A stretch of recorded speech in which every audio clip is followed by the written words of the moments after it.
ভয়ঙ্কর এক জেল, তার সাথে ভয়ঙ্কর কুখ্যাত কিছু বন্দী অপরাধী, আর সে সকল বন্দী অপরাধীদের উপর অত্যাচার করার জন্য সবসময় রেডি আছে সেই জেলখানার কিছু নির্মম অফিসার। আর দুর্ভাগ্যবশত একজন নির্দোষ ব্যক্তি মিথ্যা জালিয়াতির মামলায় ফেঁসে সেই জেলখানায় বন্দী হয়। এখন তাকে জেলখানার এই নির্মম অত্যাচারগুলো সহ্য করার জন্য প্রস্তুত থাকতে হবে, একই সাথে এই জেল থেকে পালানোর জন্য তাকে মাস্টার প্ল্যানও তৈরি করতে হবে। ঠিক জাহান্নামের মতো নির্মম এই জেল থেকে এই লোকটি কি এমন মাস্টার প্ল্যান করবে, আর কিভাবে বা সে এই জেল থেকে সফলভাবে পালিয়ে যাবে। এই চাঞ্চল্যকর জেল পালানোর মাস্টার প্ল্যানগুলো দেখতে হলে ভিডিওটি না টেনে শেষ পর্যন্ত দেখতে থাকুন। মুভির শুরুতে দেখা যায় সময়টা ছিল 1976 সালের কোনো একদিন। স্পেনের একটি জেলখানায় নতুন কিছু কয়েদিকে আনা হয়েছে। আর যারা পৃথিবীর বড় বড় চোর এবং ডাকাত, এর সাথে যারা ভয়ঙ্কর খুনি, মূলত তাদের জন্য স্পেশালভাবে সিকিউরিটি দিয়ে এই জেলটি বানানো হয়েছে। সেখানে অসংখ্য কয়েদিদের ভিড়ে ম্যানুয়াল নামের একটি ছেলেকে দেখা যায়, যে এই মুভির মূল চরিত্র। ম্যানুয়ালের পোশাক আশাক দেখে বেশ নম্রভদ্র ও শিক্ষিত মনে হয়, তাহলে সে জেলে কেন? এই ঘটনা আমরা আরও পরে জানতে পারব। পরের সিনে দেখা যায় ম্যানুয়াল জেলের ভেতরে বসে আছে। পাশের ছেলেই একটি 16 থেকে 17 বছরের ছেলেকে কাঁদতে দেখে ম্যানুয়াল তার কাছে এগিয়ে যায়। একটি সিগারেট ছেলেটির দিকে এগিয়ে দিয়ে তার নাম জানতে চায়। তখন জেলের ওয়ার্ডেন সেলের ভেতরে এসে হঠাৎ ছেলেটিকে মারতে শুরু করে। ম্যানুয়ালের বিষয়টা খুবই খারাপ লাগলে সে প্রতিবাদ করায় ওয়ার্ডেন তার গালে থাপ্পড় মেরে ছেলেটিকে নিয়ে চলে যায়। এরপর দেখা যায় ম্যানুয়াল সহ সকল কয়েদিদের চেকিংয়ের জন্য নেওয়া হচ্ছে। সবার গায়ের কাপড় খুলে চেক করতে শুরু করে। এই চেকিংয়ের মূল কারণ হলো কোনো কয়েদি কোনো ছোঁয়াচে রোগে আক্রান্ত কিনা। এছাড়াও স্পেনের জেলগুলোতে নতুন কয়েদি এলে 14 দিনের জন্য কোয়ারেন্টাইনে রাখা হয় এটা জানার জন্য যে কয়েদি অন্য কোনো রোগে আক্রান্ত আছে কিনা। চেকিংয়ের সময় জেলের সিনিয়র অফিসার ডোমিঙ্গোর ম্যানুয়ালের স্যুট বেশ পছন্দ হয়ে যায়। সে 250 ইউরোর বদলে স্যুটটি কিনতে চাইলে ম্যানুয়াল সেটা বিক্রি করবে না বলে জানিয়ে দেয়। ম্যানুয়ালের এমন প্রত্যাখ্যান ডোমিঙ্গোর সহ্য হয় না। সে রেগে গেলেও সেখান থেকে চুপচাপ চলে যায়। জেলের এক গার্ড ম্যানুয়ালের কাছে এসে বলে যে সে কাজটা মোটেও ভালো করেনি। এই কাজের ফলে ডোমিঙ্গো তার কাছ থেকে জোর করে এই স্যুট কেড়ে নেবে। তাছাড়া ম্যানুয়াল যদি স্যুটটি বিক্রি করে দিত, তাহলে টাকা দিয়ে সে নিজের প্রয়োজনীয় সকল জিনিস জেলের ভেতরেই কিনতে পারত। চেকিং শেষে অপরিষ্কার, অস্বচ্ছ, অন্ধকার একটি ছোট রুম ম্যানুয়ালকে থাকার জন্য দেওয়া হয়। সাথে দেওয়া হয় নোংরা গন্ধযুক্ত একটা কম্বল এবং আধা বালতি ময়লা পানি। আর এই পানি তাকে 14 দিনে খাওয়া আর গোসলের জন্য ব্যবহার করতে হবে। ম্যানুয়াল পানির পরিমাণ দেখে বুঝে উঠতে পারে না যে এই পানি সে খাবে নাকি গোসল করবে, নাকি প্রকৃতির ডাকে সাড়া ফেলে তাতে খরচ করবে। রাতের বেলায় ম্যানুয়াল কম্বল গায়ে দিয়ে ঘুমিয়ে পড়ে, কিন্তু ঘুমের মধ্যেও হঠাৎ সে কিছু কামড় খেয়ে উঠে বসে। সে দেখতে পায় তার সারা শরীরে ছারপোকা পায়চারি করে রক্ত চুষে নিচ্ছে। পরের দিন সকালে ডোমিঙ্গো আসে সকল কয়েদিদের এক নজর দেখার জন্য। সে ম্যানুয়ালের কাছে এলে ম্যানুয়াল অসংখ্য অভিযোগ করে বসে। ম্যানুয়াল বলতে থাকে যে তার গোসল করা অনেক জরুরি, কেননা নোংরা কম্বল গায়ে দিয়ে আর ছারপোকা ভর্তি খাটে শুয়ে পুরো শরীর থেকে বিশ্রী গন্ধ বের হচ্ছে। এসব কথা শুনে ডোমিঙ্গো ম্যানুয়ালকে গালিগালাজ করতে শুরু করে। তখন সেখানে খাবার দিতে ব্ল্যাকি নামের এক লোক আসে। ব্ল্যাকি অনেক মিশুক মানুষ, অল্পতেই সে অপরিচিত কাউকে বন্ধু বানিয়ে ফেলতে পারে। এছাড়াও সকল কয়েদিকে খাবার পৌঁছে দেওয়াই তার কাজ। ব্ল্যাকি খাবারের সাথে লুকিয়ে ম্যানুয়ালকে একটা সিগারেট দিয়ে যায়। পরের দিনে ম্যানুয়ালের সাথে দেখা করতে একজন সরকারি উকিল আসে। দুজনের কথোপকথনে আমরা জানতে পারি ম্যানুয়ালের নামে তার কোম্পানি জালিয়াতির মামলা করেছে। ম্যানুয়াল একটি বড় কোম্পানিতে ম্যানেজার পোস্টে চাকরি করত। তখন সে মালিকের ছেলের বুদ্ধিতে কোম্পানি থেকে বিশাল অঙ্কের টাকা সরিয়েছে, কিন্তু তাদের চুরিটা ধরা পড়ে গেলে মালিকের ছেলে নিজেকে বাঁচিয়ে ম্যানুয়ালকে পুরোপুরি ফাঁসিয়ে দিয়েছে। এই জালিয়াতির জন্য তার 8 বছরের জেলও হতে পারে। উকিলের কাছে থেকে কোনো পজিটিভ রেসপন্স না পেয়ে আশাহত হয়ে ম্যানুয়াল নিজের ছেলে ফিরে আসে। প্রচণ্ড রাগে ম্যানুয়াল ময়লা পানির বালতি নিয়ে দেয়ালের উপর নিজের সব রাগ ঝাড়তে শুরু করে। এত আওয়াজ শুনে সেখানে গার্ড এলে ম্যানুয়াল বলে যে জেল কর্তৃপক্ষকে সে কমপ্লেন করতে চায়। এই জেলে যেভাবে কয়েদিদের কষ্ট দেওয়া হয় খাওয়া পড়া নিয়ে, সেই সব কর্তৃপক্ষকে জানাতে হবে। আশ্চর্যজনকভাবে গার্ড ম্যানুয়ালের কথা মেনে নিয়ে তাকে খাতা কলম দেয়। ম্যানুয়াল তখনও জানত না যে তার সাথে ঠিক কি ঘটতে যাচ্ছে। খাতা কলম নিয়ে লিখতে বসলেই গার্ড তাকে মারতে শুরু করে। মার খেয়ে ম্যানুয়াল বুঝতে পারে এখানে কমপ্লেন করে কোনো লাভ হবে না, এখানে সব জালিমদের রাজত্ব। হঠাৎ ম্যানুয়াল দেখতে পায় দেয়ালের এক কোণা থেকে প্রথম একটা সিগারেট, তারপর একটা চিরকুট এসেছে। চিরকুটে লেখা আছে, হতাশ হয়ো না বন্ধু, আমরা তোমার পাশে আছি। ছোট্ট একটা চিরকুট যেন ম্যানুয়ালকে আকাশ সমান সাহসী করে তোলে। 14 দিন শেষ হওয়ার পর ম্যানুয়ালকে কোয়ারেন্টাইন সেল থেকে বের করে নর্মাল সেলে অন্য কয়েদিদের সাথে থাকতে দেওয়া হয়। ম্যানুয়ালকে সেই সেলে থাকতে দেওয়া হয় যেখানে আগে থেকে ব্ল্যাকি এবং পিনো নামের আরেকজন কয়েদি থাকত। পরের দিন সকালে ম্যানুয়াল বসেছিল। এমন সময় হঠাৎ কয়েকজন কয়েদি এসে তার উপর হামলা করে। মারধর করে তার শরীর থেকে সব কাপড় খুলে নিয়ে চলে যায়। কিছুটা দূরে দাঁড়িয়ে দুজন গার্ড এই ঘটনা দেখেও তারা লোকগুলোকে আটকাতে আসে না। ম্যানুয়াল বুঝতে পারছিল না তার সাথে এমন হওয়ার কারণ কি, গার্ডরা কেন কিছু বলল না। সে এই বিষয়টি কমপ্লেন করতে চলে আসে। ম্যানুয়াল খালি গায়ে কমপ্লেন করতে এলে কাউন্টারে থাকা গার্ড তার থেকে $300 দাবি করে, কারণ এটাই জেলের নিয়ম। যদি কোনো কয়েদি কমপ্লেন করতে চায় তো তাকে $300 পে করতে হয়। ম্যানুয়াল এতক্ষণে বুঝে গেছে এই জেলে একরকমের স্বৈরাচারিতা চলছে, এখানে কমপ্লেন করে কখনোই কোনো লাভ হবে না। তখন ম্যানুয়ালের কাছে এক কয়েদি এসে বুঝে সুঝে তাকে ডাক্তারের রুমে নিয়ে যায়, সাথে পরার জন্য কাপড়ও দেয়। এই পর্যায়ে ম্যানুয়াল জানতে পারে এই ব্যক্তিটি কোয়ারেন্টাইন সেলে তাকে সিগারেট আর চিরকুট দিয়েছিল। এরপর বনি নামের একজনকে দেখতে পাই, সে এই জেলের ডাক্তার। মারধরের কারণে ম্যানুয়ালের দাঁতে অনেক ব্যথা হচ্ছিল, তাই বনি তাকে পেইন কিলার ইঞ্জেকশন দেয়। পরক্ষণে সেখানে আরও কয়েকজন কয়েদি আসে তার সাথে দেখা করার জন্য। তাদের মধ্যে একজনের নাম ওগাস্তিন। ওগাস্তিন এসেছে ম্যানুয়ালকে তাদের একটি সিক্রেট গ্রুপে জয়েন করার প্রস্তাব দিতে, কারণ ওগাস্তিন ইতিমধ্যে অনেক বিষয়ে ম্যানুয়ালের সাহসিকতা লক্ষ্য করেছে। ওগাস্তিন বলে যে জেলে সাহসী কয়েদিদের নিয়ে সে একটি কমিটি করতে যাচ্ছে, যেই কমিটি জেলে কয়েদিদের সাথে হওয়া অন্যায়ের বিরুদ্ধে প্রতিবাদ করবে। ম্যানুয়াল যেহেতু প্রথমবার জেলে এসেছে, তাই এই বিষয়গুলো সম্পর্কে তার তেমন কোনো ধারণা নেই, তাই সে আপাতত এসবে জড়াতে চায় না। পরের দিন সকালে ব্ল্যাকি ম্যানুয়ালকে নিয়ে ওয়ার্কশপে আসে এই আশায় যদি একটা কাজ জুটে যায় তাতে ম্যানুয়াল কিছু টাকা ইনকাম করার সুযোগ পাবে। ওয়ার্কশপের দরজা খুলে ওগাস্তিন বেরিয়ে আসে। সে জানায় আপাতত কোনো কাজ খালি নেই, যদি খালি হয় তখন সে ম্যানুয়ালকে নিতে পারবে। তারা কিছুটা হতাশ হয়ে সেখান থেকে ফিরে যায়। এখানে আমরা ব্ল্যাকির জেলে আসার ইতিহাস সম্পর্কে জানতে পারি। চোর ডাকাতদের জন্য তৈরি এই বিশেষ জেলে ব্ল্যাকি নিজেও চুরি করে ধরা পড়ে এসেছে। তবে চুরির পাশাপাশি সে খুনের আসামি, কারণ চুরি করার পরে পালাতে গিয়ে ব্ল্যাকি পূর্বে 3টা খুন করে ফেলেছিল, যাদের মধ্যে একজন পুলিশও ছিল। তবে আদালতে এখনও প্রমাণ হয়নি যে ব্ল্যাকি খুনগুলো করেছে। মামলার শুনানি শেষে যদি ব্ল্যাকি দোষী প্রমাণ হয় তাহলে তার জন্য মৃত্যুদণ্ড অবধারিত। পরের সিনে দেখা যায় যে লুসি নামের একটি মেয়ে ম্যানুয়ালের সাথে দেখা করতে এসেছে। লুসি হল ম্যানুয়ালের গার্লফ্রেন্ডের ছোট বোন। এখানে আমরা জানতে পারি ম্যানুয়াল চুরির মামলায় ফেঁসে যাওয়ার পর থেকে লুসির বোন ম্যানুয়ালের সাথে ব্রেকআপ করেছে। তবে লুসি নিজেও ম্যানুয়ালকে পছন্দ করত, তাই পছন্দের মানুষটাকে এক নজর দেখার জন্য সে এখানে এসেছে। ম্যানুয়াল লুসিকে জেলে আসতে মানা করে দিয়ে সেখান থেকে চলে যায়। তবে ম্যানুয়াল এখানে লুসির চোখের ভাষাটি বুঝতে পারে না।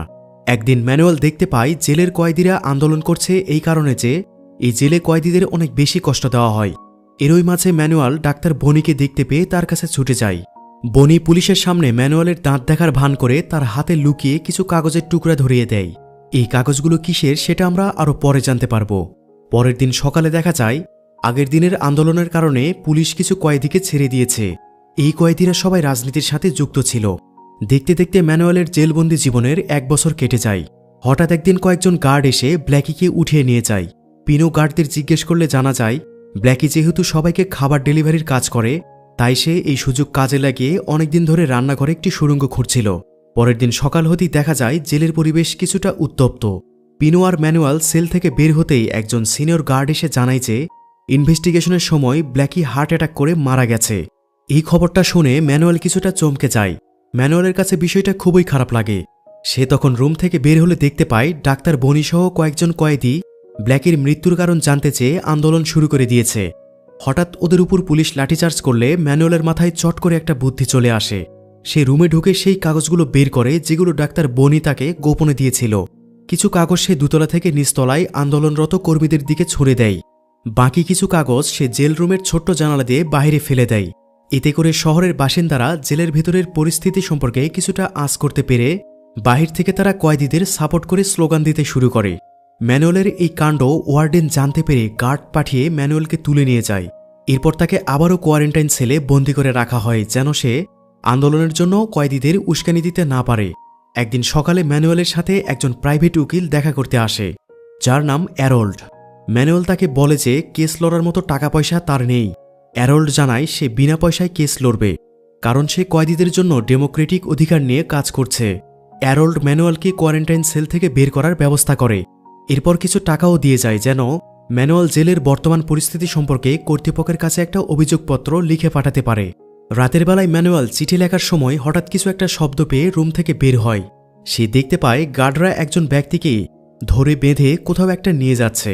এই দৃশ্য দেখে ম্যানুয়াল চিৎকার করা শুরু করলে পেছন থেকে পিনো ওর মুখ চেপে ধরে বলে যে যদি গার্ডরা বুঝতে পারে ম্যানুয়াল চিৎকার করছে তাহলে তাকেও ধরে নিয়ে যাবে এবং বাঁচতে দেবে না।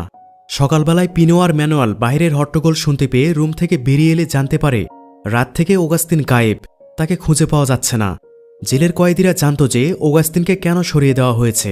মূলত অগাস্তিন জেলের কয়েদিদের অধিকার সম্পর্কে সচেতনতা, গণজাগরণ এসব নিয়ে কয়েদিদের সাবধান করত এবং তাদের ন্যায্য সুযোগ সুবিধা সম্পর্কে জানাত, যা ওয়ার্ডেনের একটুও পছন্দ ছিল না। ওয়ার্ডেন এই জেলখানা নিজের আইনে পরিচালনা করত, তার মুখের উপর কথা বলার মতো কেউ ছিল না। কিন্তু অগাস্তিন সকলকে ওয়ার্ডেনের স্বৈরাচারিতার সম্পর্কে অনেক কথা বলত। ম্যানুয়াল দেখতে পায় ডাক্তার বনি এবং অন্যান্য কয়েদিরা আন্দোলন জোরদার করতে নিজেদের হাত কাটছে। ম্যানুয়ালও আর দেরি না করে রুম থেকে ছুরিয়ে এনে হাত কেটে তাদের সঙ্গ দেয়। ধীরে ধীরে আন্দোলন বিদ্রোহের দিকে মোড় নিতে থাকে। কয়েদিরা আত্মহত্যা করার হুমকি দিলে পরিস্থিতি সামাল দিতে ওয়ার্ডেন সেখানে এসে কয়েদিদের ডিমান্ড জানতে চায়। কয়েদিদের পক্ষ থেকে ডাক্তার বনি আর ম্যানুয়াল প্রতিনিধিত্ব করছে। তারা ওয়ার্ডেনের কাছে ট্রিটমেন্টের একজন ভালো ডাক্তার এবং প্রেস মিটিংয়ের ব্যবস্থা করে দিতে বলে। ওয়ার্ডেনও পরিস্থিতি খারাপ দেখে আর কিছু বলার বা করার সাহস পায় না, সে চুপচাপ ডিমান্ড পূরণ করে দেয়। প্রেস মিটিংয়ে ডাক্তার বনি আর ম্যানুয়াল জেলখানায় হওয়া সকল অন্যায় অবিচার এবং জুলুমের ব্যাপারে জানায়।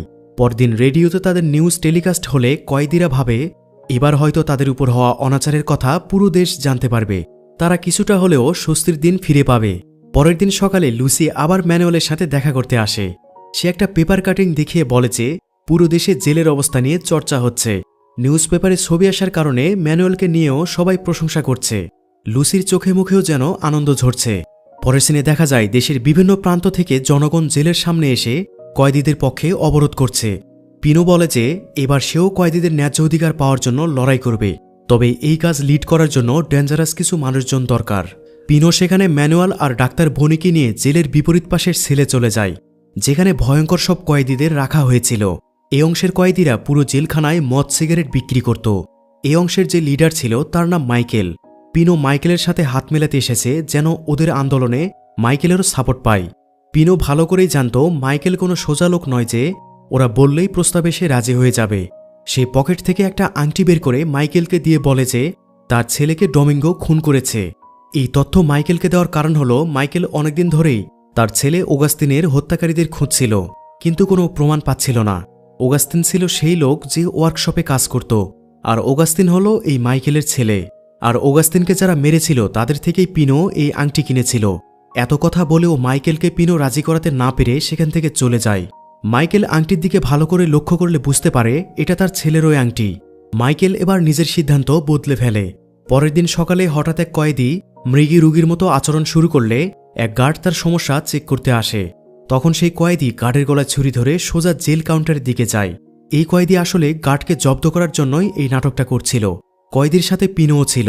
তারা সবাই মিলে জেলের যত ব্যারিকেড আছে তা তুলে দিতে বলে। গার্ড ঘাবড়ে গিয়ে কন্ট্রোল রুমে ফোন করতে লাগলে কয়েকজন কয়েদি মিলে কাউন্টারে আগুন জ্বালিয়ে দেয়। সব কয়েদিরা যার যার রুম থেকে সকল জিনিসপত্র বাইরে ফেলতে শুরু করে, আরও জিনিসপত্র একত্রিত করে আগুন জ্বালিয়ে দেয়। এরই মধ্যে ম্যানুয়াল কয়েকজন কয়েদিকে নিয়ে জেলখানার ছাদে উঠে আসে। জেলের পরিস্থিতি পরিবর্তন করার জন্য সকলে আন্দোলন করতে থাকে। কোনোভাবেই পুলিশ পরিস্থিতি সামাল দিতে পারছে না। অন্যদিকে কয়েদিদের আন্দোলনকে মজবুত করার জন্য শহরের বাসিন্দারাও তাদের সাপোর্ট করে স্লোগান দিতে শুরু করেছে। পরের সিনে দেখা যায় ওয়ার্ডেন কয়েদিদের বোঝানোর জন্য লয়ার অ্যারোল্ডকে ডেকে এনেছে। কয়েদিরাও ওয়ার্ডেনের ভয়ে ব্যারিকেড দিয়ে রেখেছে। অ্যারোল্ড সকলকে বোঝাতে শুরু করেছে তাদের জন্য ন্যায় বিচার প্রতিষ্ঠা করার জন্য সে আপ্রাণ চেষ্টা করে যাচ্ছে। ওয়ার্ডেন আর কখনোই তাদেরকে বিরক্ত করবে না বা তার স্বৈরাচারী মনোভাব কয়েদিদের উপর ফলানোর চেষ্টা করবে না। ওয়ার্ডেন কয়েদিদের সব শর্তে রাজি হয়েছে। তাই অ্যারোল্ড বলে সব কয়েদিরা যেন ছাদ থেকে নিচে নেমে আসে। বনি আর ম্যানুয়েলের কথায় সব কয়েদিরা শান্ত হতেই ওয়ার্ডেন তার আসল রূপ দেখানো শুরু করে। সে তখনই কয়েদিদের উপর হামলা করে বসে। পরের সিনে দেখা যায় ওয়ার্ডেন ম্যানুয়েলকে ডেকে নিয়ে বলে যে তাকে অন্য একটি জেলে শিফট করা হবে। ওই জেলে সে এখানের থেকে আরও ভালো পরিবেশে থাকতে পারবে। এমনও হতে পারে যে ওখানে যাওয়ার পর যদি ম্যানুয়েলের আচার আচরণ ভালো হতে থাকে তবে তার সাজাও কিছুটা কমে যাবে। ওয়ার্ডেন তাকে একটা পেপার দেখায় যেখানে বনির সিগনেচার আছে। ওয়ার্ডেন জানায় বনি অন্য সেই জেলে যেতে রাজি হয়েছে, তাই সে সিগনেচার করেছে। আগামীকাল সকালে বনি সেই জেলে চলে যাবে। ওয়ার্ডেন ততক্ষণ পর্যন্ত ম্যানুয়ালকে ভাবার সময় দেয়, কিন্তু ম্যানুয়াল কিছুতেই সকলকে ছেড়ে যেতে রাজি হয় না। পরের দিন সকালে দেখা যায় বনি তার ব্যাগপত্র নিয়ে পুলিশের সাথে চলে যাচ্ছে। ম্যানুয়াল অন্য জেলে যেতে রাজি হয়নি। এই খবর সকল কয়েদি জানার পর তারা সবাই তাদের কাছে থাকা মূল্যবান জিনিসপত্র উপহার হিসেবে ম্যানুয়ালকে দিতে শুরু করে। উপহারের মধ্যে ম্যানুয়ালের কেড়ে নেওয়া সেই স্যুটটাও ছিল। পরের সিনে দেখা যায় লুসি ম্যানুয়ালের সাথে দেখা করতে আসে। এতদিনে তারা বেশ খানিকটা ক্লোজ হয়ে গেছে, আর ম্যানুয়ালও লুসিকে পছন্দ করতে শুরু করেছে। রাতের বেলায় হঠাৎ করে কিছু গার্ড এসে ম্যানুয়াল আর পিনুকে চোখ বেঁধে তুলে নিয়ে যায়। ওদেরকে অন্য জেলে পাঠানোর জন্যই এই ব্যবস্থা করেছে, যেন ওরা আর অন্য কয়েদিদের লিড দিতে না পারে। যেই জেলে ওদেরকে আনা হয়েছে সেখানে প্রচুর ঠান্ডা, তার উপর পিনো আর ম্যানুয়াল পাতলা কাপড় পরেছিল। দুজনকে আলাদা সেলে রাখা হয়। কিছুক্ষণ পরেই কিছু গার্ড এসে ম্যানুয়ালের গায়ের উপর একাধারে পাউডার ছড়িয়ে দিয়ে বেধড়ক পিটুনি শুরু করে। এরপর তাকে কোয়ারেন্টাইন সেলে নেওয়ার সময় সে পিনোকে দেখতে পায়। দেখা যায় পিনোকেও মারা হয়েছে। ম্যানুয়াল এই পর্যায়ে অদ্ভুত এক কাণ্ড করে বসে। সে ইচ্ছা করে এক টুকরো লোহা গিলে ফেলে, যার কারণে তাকে অপারেশনের জন্য ডাক্তারের কাছে নিয়ে গেলে সে আবদার করে বসে যে যতক্ষণ না পিনোকে ট্রিটমেন্ট দেওয়া হচ্ছে ততক্ষণ সে অপারেশন করাবে না। ডাক্তার বাধ্য হয়ে ওর কথায় রাজি হয়ে যায়। পিনোকে ট্রিটমেন্টের জন্য নিয়ে এলে দেখে তার শারীরিক অবস্থা খুবই মর্মান্তিক। জখমে তার শরীর ক্ষতবিক্ষত হয়ে আছে। এরপর দুজনেরই চিকিৎসা করা হয়। কিছুদিন পর পিনো আর ম্যানুয়াল দুজনেই সুস্থ হয়ে ওঠে। জেলের কয়েদিদের সাথে আলোচনায় ম্যানুয়াল জানতে পারে যে দেশের সকল জেল মনিটরিং করার জন্য নতুন একজন ডিরেক্টর নিয়োগ দেওয়া হয়েছে।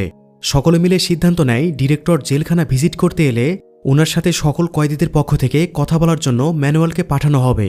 যেদিন ডিরেক্টর জেলখানা ভিজিট করতে আসে সেদিন ম্যানুয়াল ওনার সাথে আলোচনায় বসে কয়েদিদের সকল অসুবিধা, তাদের সাথে হওয়া অন্যায় অবিচারের কথা তুলে ধরে।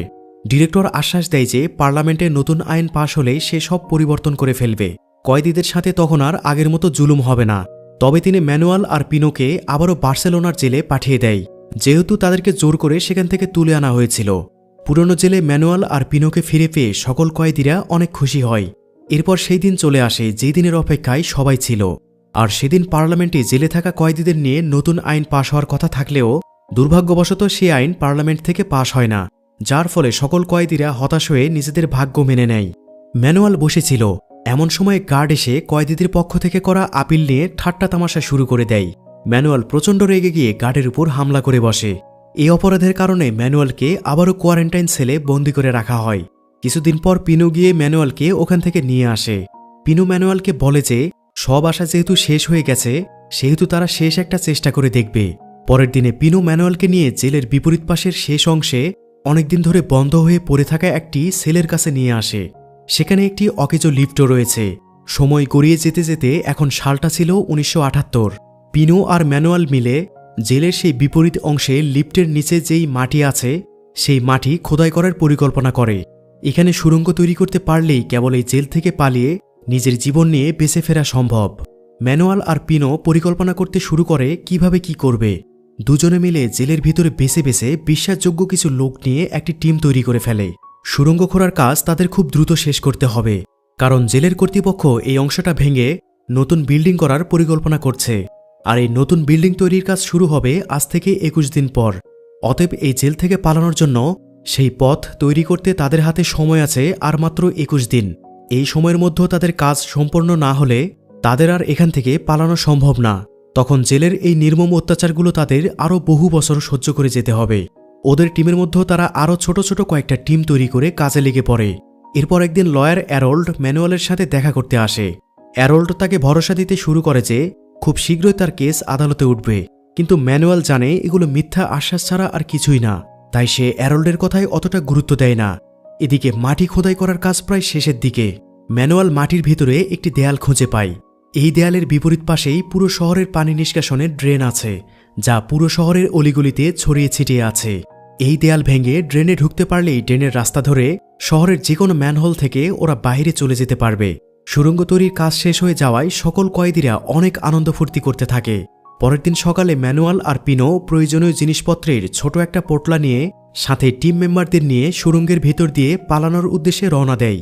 একসাথে এত কয়েদিকে জেলের বিপরীত পাশে যেতে দেখে অন্য কয়েদিরাও তাদের পিছু নিতে শুরু করে। এসব দেখে দায়িত্বে থাকা গার্ড গেট বন্ধ করে দেয়। ততক্ষণে ম্যানুয়াল, পিনোসহ বেশ কয়েকজন কয়েদি গেট পার হয়ে চলে এসেছে। তারা গার্ডকে বেঁধে সঙ্গে নিয়ে সুড়ঙ্গ পর্যন্ত এসে গার্ডকে ছেড়ে দিয়ে খুব দ্রুত সুড়ঙ্গের ভিতর দিয়ে পালিয়ে যেতে শুরু করে। এরপর তারা যেতে যেতে এক পর্যায়ে ম্যানুয়াল আর পিনো ম্যানহোল দিয়ে পাশের কোনো এক রাস্তায় উঠে আসে। অপরদিকে জেলের ভেতরে অন্য কয়েদিরা পালানোর সময় গার্ডরা তাদের ধরে ফেলে। এদিকে খুব দ্রুত ম্যানুয়াল আর পিনো বাস স্ট্যান্ডে এসে একটি বাসে উঠে পড়ে।